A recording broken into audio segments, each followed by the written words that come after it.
राम नाम रटते रहो, जब लगे घट में प्राण। कबहु दीन दयाल के भनक पड़ेगा।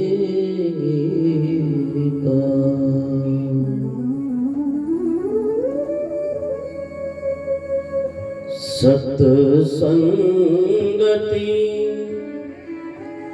मुद मंगल मूला, सत्संगति मुद मंगल मूला, सत्संगति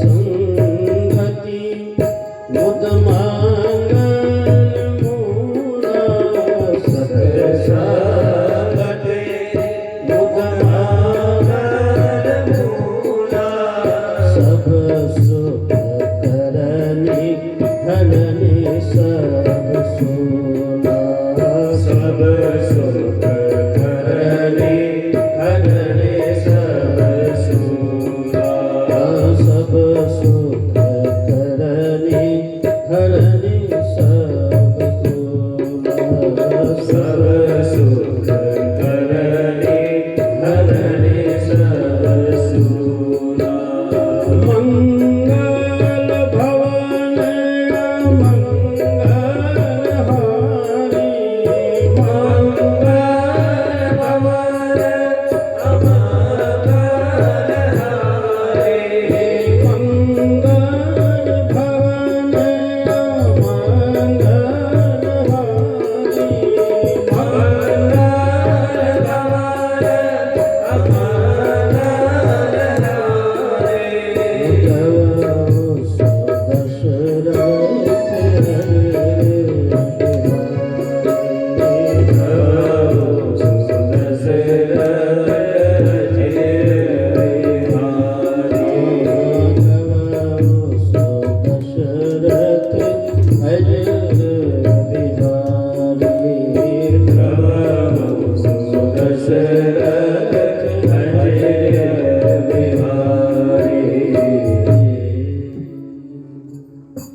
बोली सच्चिदानंद भगवान की जय। राम नाम रटता रहे, जब लग घट में, क्योंकि इन प्राणों का कोई भरोसा नहीं होता।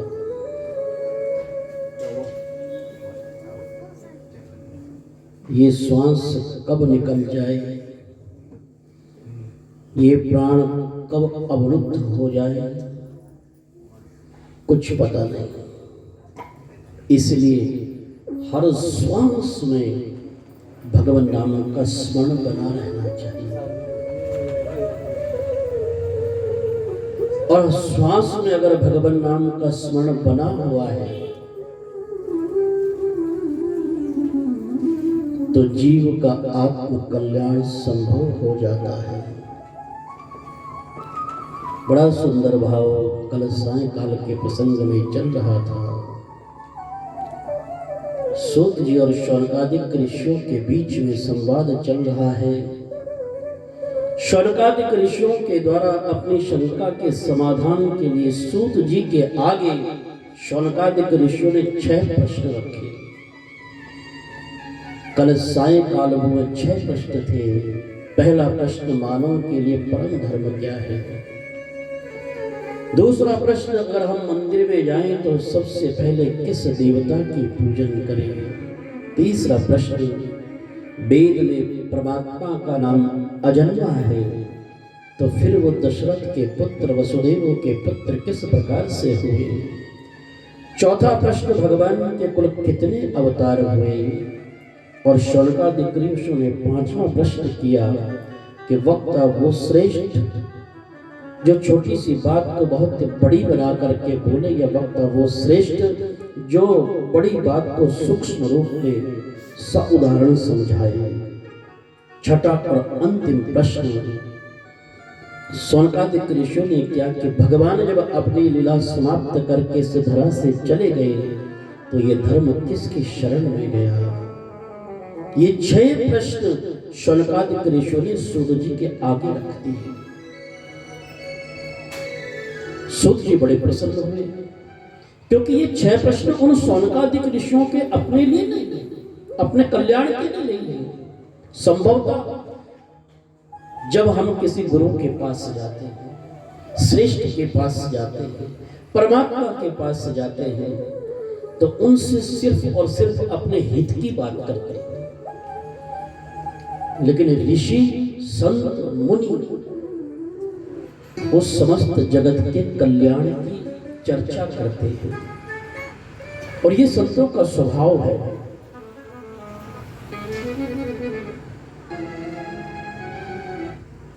कहते हैं कि सूत जी महाराज सुन करके गदगद हो गए और उन्होंने कहा कि शौनकादिक ऋषियों, मैं तुम्हें अवश्य इन प्रश्नों के उत्तर दूंगा, लेकिन पहले मैं उन सुखदेव जी को नमन करना चाहता हूं जो सुखदेव 12 वर्ष तक मां के गर्भ में रहे और गर्भ से जैसे ही जन्म ले लिया तो विरक्ति को चले गए। उन सुखदेव जी को प्रणाम करते हैं और सुखदेव जी के जन्म की हमने कथा कल आपको सुनाई थी। शुक माने तोता, तो ये सुखदेव जी पूर्व जन्म में तोते ही थे। हाँ, और तोते के रूप में उन्होंने एक छोटा सा अपराध किया। क्या? भगवत कथा व्यास जी के पीछे बैठ करके सुने। और व्यास जी थे भगवान शिव, श्रोता थी मां पार्वती।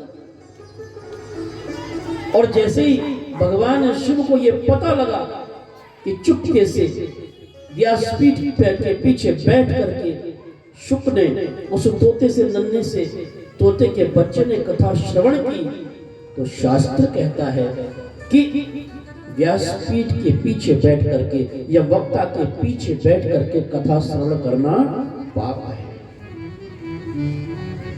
क्रोधित हो गए भगवान शिव, त्रिशूल लेकर के भागे उस शुक के पीछे। आगे आगे वो महाराज नन्हा सा तोते का बच्चा भाग रहा है, पीछे पीछे त्रिशूल लेकर के महादेव जी जा रहे हैं। चुपके से जाकर के वेदव्यास जी की पत्नी बिटका देवी जी बैठी थी, आपस में वार्तालाप चल रहा था। वेदव्यास जी महाराज अपनी पत्नी बिटका देवी को कह रहे थे, जीवन का अंतिम समय आ गया है, न जाने ये प्राण कब अवरुद्ध हो जाएंगे, लेकिन हमें आज तक कोई संतान की प्राप्ति नहीं हुई। वार्तालाप चल रहा था, अचानक मां बिटका देवी को उबासी आ गई और जैसी उबासी लेने के लिए मुंह खोला तो वो नन्हा सा शुक का बच्चा मां बिटका देवी के गर्भ में प्रवेश कर गया मुख से। और जब गर्भ में प्रवेश किया तो शास्त्रों में आता है कि जैसे ही वेदव्यास भगवान ने जाना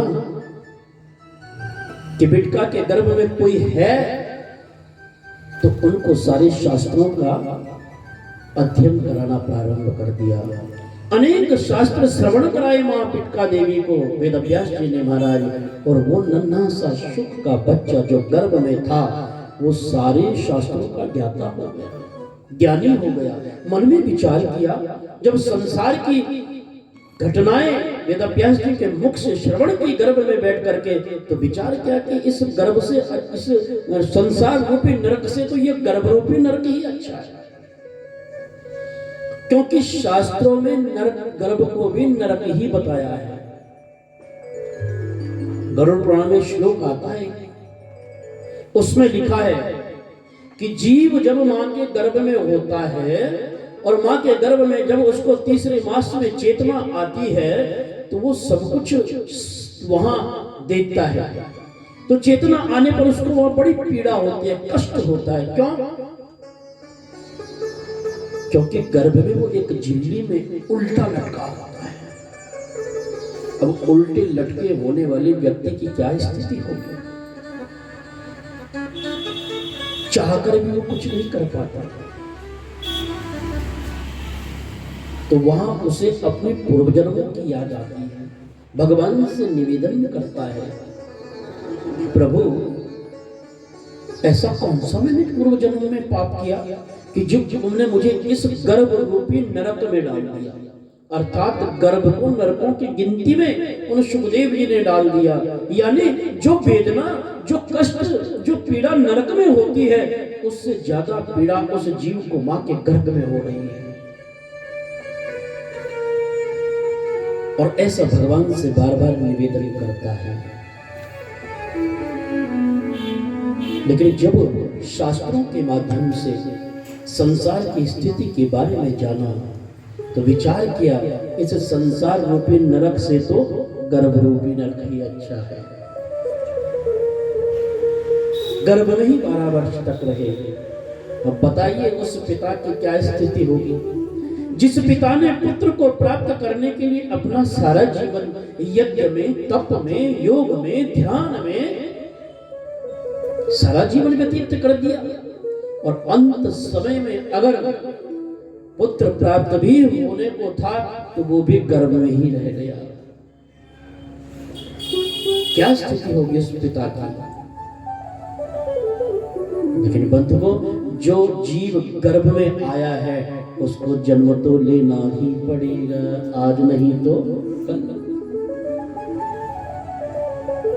सुखदेव जी महाराज जी को 12 वर्ष बाद जन्म लेना पड़ा, और जैसे ही जन्म लिया तो विचार किया कि अगर जन्म लेकर के क्षण भर भी मैं यहां रुक गया तो पिताजी मुझे आलिंगन कर लेंगे, माँ मुझे अपने स्नेह में लपेट लेगी, और मैं माँ के स्नेह में, पिता के आलिंगन में मस्त हो जाऊंगा, और फिर संसार में ही लिप्त हो जाऊंगा। इसलिए भगवान से निवेदन किया कि हे परमपिता परमेश्वर, हे हरि, मैं तब इस गर्भ से बाहर आऊंगा जब मुझे आपकी माया व्याप्त नहीं करेगी। तो भगवान नारायण को ये कहना पड़ा कि सुखदेव, मेरी माया तुम्हें जगत में व्याप्त नहीं करेगी। तब जाकर के जन्म लिया। बोलो सुखदेव भगवान। ऐसे सुखदेव जी महाराज को आज सूत जी महाराज प्रणाम कर रहे हैं। वेदव्यास जी महाराज लिखते हैं कि यम प्रव्रजन्तु मनुपेतम अपेत कृत्यम द्वैपायनो विरह कातुर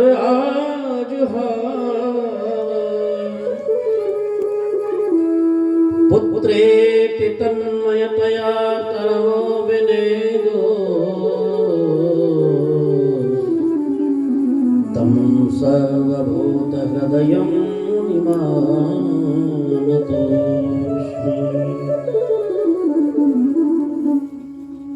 ऐसे सुखदेव जी जिन्होंने जन्म लेते ही वैराग्य को अपनाया। हाँ, और सुखदेव जी भागे चले जा रहे हैं और पीछे पीछे पिताजी दौड़े चले आ रहे हैं, लेकिन पिता के हाथ सुखदेव जी लगे नहीं। बंधन किया सूत जी महाराज ने, और शौनकादिक ऋषियों को कहा कि देखो, ये सुखदेव कोई साधारण नहीं, साक्षात तो भगवान के अवतार हैं। और ऐसे परम वंदनीय सुखदेव जी को नमन करते हुए उन ऋषियों के प्रश्न, भक्ति से, समर्पण से, भगवान कृष्ण की भक्ति ही मानव के लिए परम धर्म है। परम पिता परमेश्वर कृष्ण के चरणों में प्रेम हो जाना, और प्रेम कैसा? सकाम, निष्काम। सकाम नहीं, निष्काम। जिस प्रेम में कोई मोल न हो, जिस प्रेम में कोई सांसारिक उद्देश्य न हो। क्योंकि हमारा तो जो भगवान से प्रेम होता है, संसारियों का, कलयुग जीवों का, तो हमारा जो प्रेम होता है वो उसमें भी कुछ न कुछ स्वार्थ होता है। बिना स्वार्थ के हम परमात्मा से प्रेम नहीं करते। ये संसार का नियम है जी, कलयुग के प्राणियों ने ये अपने जीवन का नियम बनाया है, अगर भगवान को 10 रुपए का प्रसाद भी चढ़ाना होगा तो उसमें भी कोई ना कोई डील करनी होगी। बिना डील के हम भगवान से प्रेम भी नहीं करते। इसलिए निस्वार्थ निष्काम भाव से भगवान के चरणों की प्रीति ही मानव के लिए परम धर्म है। दूसरा प्रश्न शौनकादिक ऋषियों का कि हम मंदिर में पूजा करने जाते हैं तो श्रेष्ठ देवता कौन से हैं, किसकी पूजा हमें पहले करनी चाहिए। तो सूत जी ने बड़ी सुंदर बात कही और कहा कि देखो, पूजा तो सबकी करो लेकिन निंदा किसी की मत करो, निंदा किसी की मत करो। यथा तरोर मूलम निषेचनेना तप्तन्ति तत्स्कंद भुजोप शाखा। जैसे वृक्ष होता है ना, वृक्ष तो जल कहां दिया जाता है, उसकी जड़ में, लेकिन फलता फूलता कौन है, उसमें शाखाएं अनेक निकल आती है।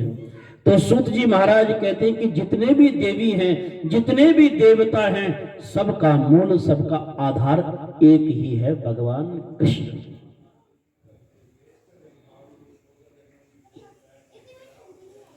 अगर हम राम का दर्शन कर रहे हैं तो उसमें भी कृष्ण का भाव जागृत हो जाता है। अगर हम शिव की पूजा भी कर रहे हैं तो उसमें भी भगवान कृष्ण का स्वरूप दिखता है। और ये सत्य है, ये सत्य है। किसी एक को पकड़ लो, उसी से सारे कार्य सिद्ध हो जाएंगे। एक साधे सब सधे, सब साधे सब जाए, तेसाम नित्य भेव अनंत। इस तरह से एक को पकड़ने से सब प्रसन्न हो जाते हैं। जिस प्रकार से जब मां सीता मां कात्यायनी की पूजा करने गई विवाह से पहले, तो उस कात्यायनी की मूर्ति में मां को भगवान राम नजर आ रहे हैं। मां रुक्मिणी ने जब कात्यायनी मैया की पूजा की, विवाह से पहले होता ना गौरी पूजन, तो गौरी पूजन में मां पूजा तो कर रही है गौरी की, मूर्ति भी वहां पर गौरी की है, लेकिन रुक्मिणी को उसमें साक्षात गोविंद नजर आ रहे हैं। मां सीता को उसमें साक्षात भगवान राम नजर आ रहे हैं। और आशीर्वाद मिलता है वहां से कि मन जाहिरा चहु मिलहि सोबरु, सहज सुंदर सावरो, करुणा निधान सुजान, शील स्नेह जानत। आशीर्वाद मिलता है। सूत जी महाराज करते हैं कि एक को अपना आधार बना लो, और उस एक के आधार से सब प्रसन्न हो जाते हैं। गीता जी कहती है अनन्याश्चंद यंतो मा ये जनो परिपाशते, तेसा नित्य वियुक्ता नाम योगक्षेम वहाम्यम। अनन्याश्चंद यंतो मा, जो सबको छोड़ करके, संसार के सारे धंधे छोड़ करके, जगत के सारे रिश्ते तोड़ करके, श्रद्धा से भाव से जो मुझको स्वीकार करता है, भगवान कृष्ण कहते हैं, तो मैं उसे भव से पार उतार देता हूं, मैं उसे अपनी शरण में ले लेता हूं। इस प्रकार से सूत जी महाराज कहते हैं कि एक को अपना आधार बना लो, एक को अपना इष्ट बना लो। तीसरा प्रश्न शौनकादिक ऋषियों का कि भगवान अजन्मा है तो उन्होंने जन्म क्यों लिया। तो बड़ी सुंदर बात सूत जी महाराज ने बताई और कहा कि भगवान को अपने भक्तों के हित के लिए, क्योंकि भगवान का नाम क्या है, परोपकारी। भगवान कैसे हैं, दयालु। भगवान कैसे हैं, कृपालु।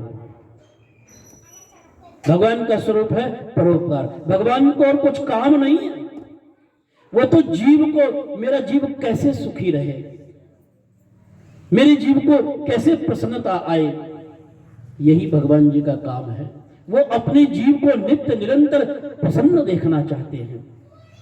अपने जीव को, अपनी संतान को दुखी नहीं देखना चाहते हैं। हम कभी कभी भगवान का दोषारोपण तो कर देते हैं, जीवन में कष्ट आ जाए, दुख आ जाए तो सीधे भगवान को दोष देते हैं, लेकिन ऐसा नहीं है। इस जगत के पिता कौन है? परमात्मा। हम सबके जगत के पिता कौन है? परमात्मा। तो हम सब लोग गृहस्थी हैं, हमारे जीवन का नित्य प्रति का अनुभव है। क्या कोई माता पिता को, अपनी संतान को दुखी देखना चाहेगा? कोई चाहता है कि मेरी संतान कष्ट में रहे तो मुझे प्रसन्नता होगी, या मेरी संतान दुख में रहे तो मुझे प्रसन्नता होगी। ऐसे ही हम परमात्मा की संतान हैं और भगवान अपने संतान को दुखी नहीं देखना चाहते हैं। नित्य निरंतर परमात्मा का यही प्रयास होता है कि मेरा जीव, मेरी संतान किस प्रकार से सुखी हो। सूत जी महाराज कहते हैं कि जब जब जीव पर कष्ट आता है, संकट आता है, इस धरा पर जब धर्म का लोग दुरुपयोग करते हैं, अधर्म की स्थापना हो जाती है, धर्म लुप्त हो जाता है, आपस में वैमनस्य हो जाता है, संतों का, ऋषियों का, ब्राह्मणों का, गौओं का जब अपमान होता है, तो तब भगवान को इस धरा पर अवतार लेना पड़ता है। बाबा तुलसीदास जी कहते हैं कि जब जब होए धर्म की हानि, जब जब धर्म की हानि, जब जब धर्म की हानि, बढ़हि असुर महाभिमानी, बढ़हि असुर महाभिमानी, तब तब प्रभु धरि विविध शरीरा, तब तब प्रभु धरि विविध शरीरा,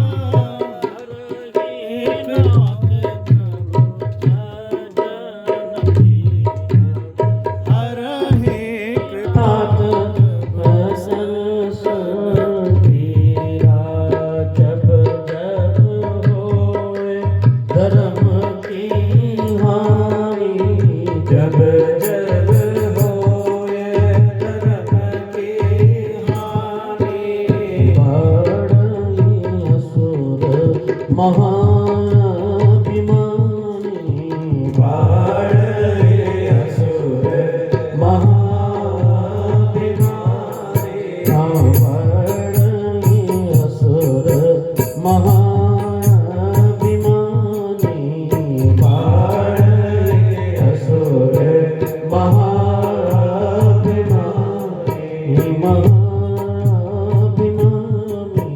महाभिमानी,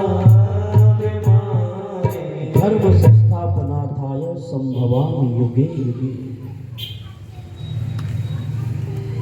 भाषण का दृश्य भगवान अपने भक्त की रक्षा के लिए अवतार लेते हैं, और भगवान के अवतारों में भगवान ने एक नहीं, दो नहीं, 24 अवतारों का वर्णन शास्त्र में भगवान ने कहा है।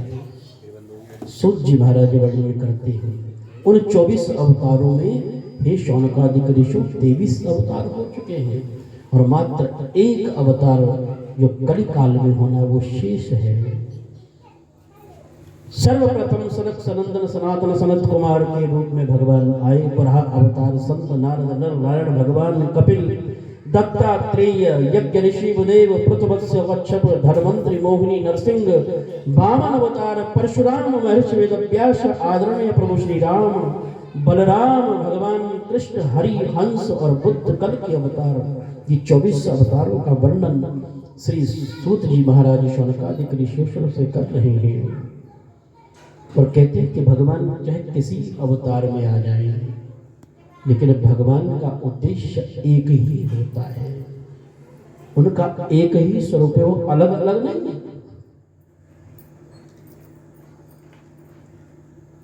इसलिए भगवान अपने भक्तों की रक्षा के लिए बार बार इस धरा पर अवतार लेते हैं। सूत जी महाराज कहते हैं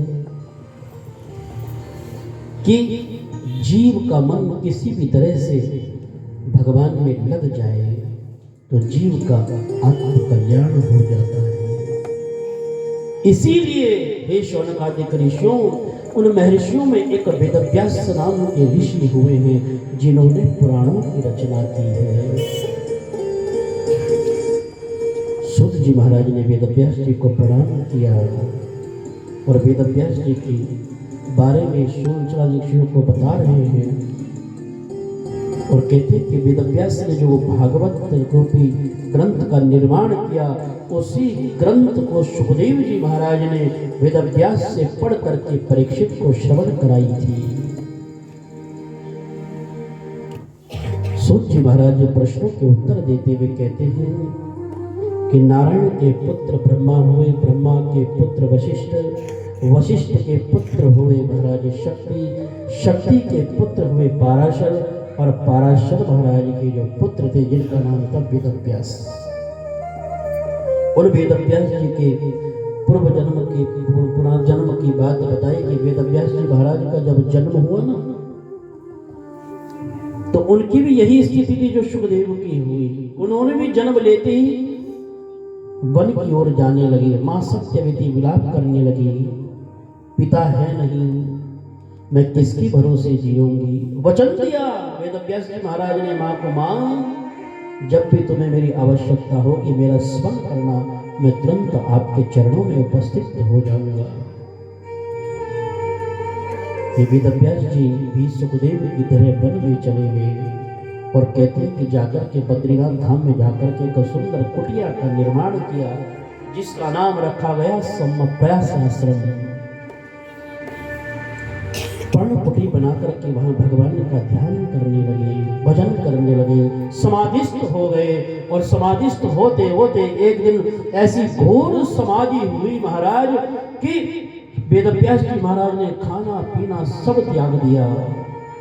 समाधि लेते लेते लेते महाराज बहुत दिन व्यतीत हो गए और समाधि लगा करके ऐसा आभास हुआ माना आने वाला जो कलिकाल है जिसमें जीव खाने में, पीने में, नाच गाने में मस्त रहेगा लेकिन भगवान का कोई स्मरण नहीं करेगा। आने वाले जीव की जो दशा होगी बड़ी दयनीय होगी। तुरंत व्याकुल हुए, विचलित हुए, क्या किया जाए उन जीवों की रक्षा के लिए, क्योंकि संतों का स्वभाव है, श्रेष्ठों का, विद्वानों का स्वभाव होता है वो परहित के लिए जीते हैं। इसीलिए तो परहित को धर्म माना है। कहते हैं ना, परहित सरिस धर्म नहीं। हाँ, दूसरे के हित का कल्याण, दूसरे का कल्याण चाहना, दूसरे का परोपकार चाहना, किसी का हित करना तो बहुत दूर, अगर मन में चाह भी आ गई तो ये उन वेदव्यास जैसे महर्षियों का स्वभाव होता था। कहते हैं कि वेद के उन्होंने 3 भाग कर दिए और वो जब 3 भाग हो गए तो वो वेद हो गए 4। ऋग्वेद, यजुर्वेद, सामवेद और अथर्ववेद। और उन चारों वेदों के आधार पर वेदव्यास जी महाराज ने 17 पुराणों की रचना कर डाली। बोलो श्रीमद् भागवत महापुराण। और 17 पुराणों की जब रचना कर दी, लेकिन आज भी वेदव्यास जी का मन असंतुष्ट है। 17 पुराणों की रचना करने के बाद भी वेदव्यास जी महाराज संतुष्ट नहीं है और जैसे असंतुष्ट होकर के उदासीन मुद्रा में अपनी कुटिया में बैठे थे। नारद जी महाराज का आगमन हुआ, देखा वेदव्यास जी महाराज उदास बैठे, प्रणाम किया। वेदव्यास जी महाराज क्या बात है, क्यों चिंतित हो रहे हो? ऐसी कौन सी समस्या है जिसके पास आपका समाधान नहीं है? आपने 17 पुराणों की रचना कर डाली,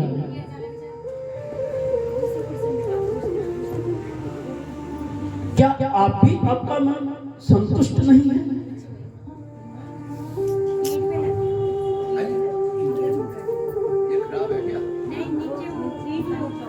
तो वेदव्यास जी ने कहा कि नारद जी, मैंने 17 पुराणों की रचना तो कर डाली, लेकिन अब भी मेरे मन संतुष्ट नहीं हो। मैं चाहता हूं कि समाज के लिए मैं ऐसा कौन सा कार्य करूं जिससे आने वाले कलिकाल के जो जीव हैं वो सुखी रह सके। तो वेदव्यास जी को नारद जी महाराज कहते हैं कि क्या हुआ, 17 पुराण आपने लिख दिए, एक और लिख दो। वेदव्यास जी मुस्कुराए, कैसे बात करते हो नारद, इस वृद्धावस्था में अगर कलम हाथ में पकड़ता तो हाथ भी कांपते हैं, अब इस अवस्था में कैसे कुछ हो पाएगा। तो नारद जी ने महाराज ने कहा कि वेदव्यास जी, सब कुछ संभव है, आप किसी संत की शरण ले लें, आप किसी संत का आश्रय लें तो सब संभव हो जाएगा। और अपने पूर्व जन्म की कथाएं सुना दी। हाँ वेदव्यास जी, मैं उन संतों के आशीर्वाद से आज जो नारद हूं ना, सब देवताओं का प्रिय, उन संतों के आशीर्वाद से हूं। पूर्व जन्म की कथा सुनाई। नारद जी कहते हैं कि वेदव्यास जी, मैं पूर्व जन्म में दासी का पुत्र था। हाँ, मेरी मां घर में जाकर के, लोगों के घरों में जाकर के सेवाएं करती थी, तब जाकर के मेरा पालन पोषण हुआ। एक बार मैं और मेरी मां किसी संत के आश्रम में गए, वहां मेरी मां गाय धोने का काम करती थी। चातुर्मास से चल रहा था, कुछ संत वहां पर सत्संग कर रहे थे। तो मेरी मां अपनी सेवा से निवृत्त होकर के मुझे गोदी में लेकर के और सत्संग श्रवण किया करती थी। मुझे उन संतों का सत्संग बड़ा अच्छा लगता था। और बंधुओं, सचमुच संत बड़े परोपकारी होते हैं, बड़े कल्याणकारी होते हैं, जो समाज के कल्याण के, समाज के हित के लिए अपना सब कुछ त्याग देते हैं, सब कुछ सर्वस्व घर छोड़ देते हैं। माता पिता भाई बंधु अपनी इच्छाओं को भी तृप्त कर देते हैं महाराज। मिल गया तो खा लिया और नहीं मिला तो मात्र उनके जीवन का एक ही उद्देश्य क्या होता है, क्या, भगवत प्राप्ति। डॉक्टर साहब इतनी दूर क्यों बैठ गए, नाराज हो क्या?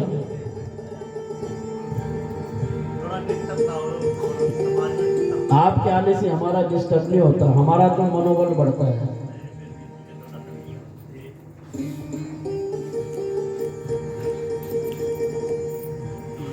उन संतों की भी कथा, जो संत समाज के हित के लिए अपना सर्वस्व त्याग कर देते हैं, बड़ा सुंदर भाव है उन संतों के बारे में। और संत एक जन्म में परमात्मा को नहीं पाता, न जाने कितने जन्म लेने पड़ते हैं संत को परमात्मा को प्राप्त करने के लिए, ध्यान रखना। क्योंकि संत बनने के लिए एक दो नहीं, कई जन्म लेने। किसी ने बड़ी सुंदर बात कही है कि 70 रुपए के रंग से, कपड़े रंग लेने से कोई संत नहीं बन जाता। संत बनने के लिए 70 जन्म लगते हैं। और उन संतों का मात्र एक ही उद्देश्य होता है, क्या, भगवत प्राप्ति। इसीलिए तो कहते हैं कि हरि बिन, वो यही गाते फिरते हैं, हमें कुछ नहीं चाहिए, अगर हमें चाहिए तो परम पिता परमेश्वर चाहिए। और गाते फिरते हैं महाराज वनों में, जंगलों में, भटकते भटकते भूखे प्यासे रह करके कि हरि बिन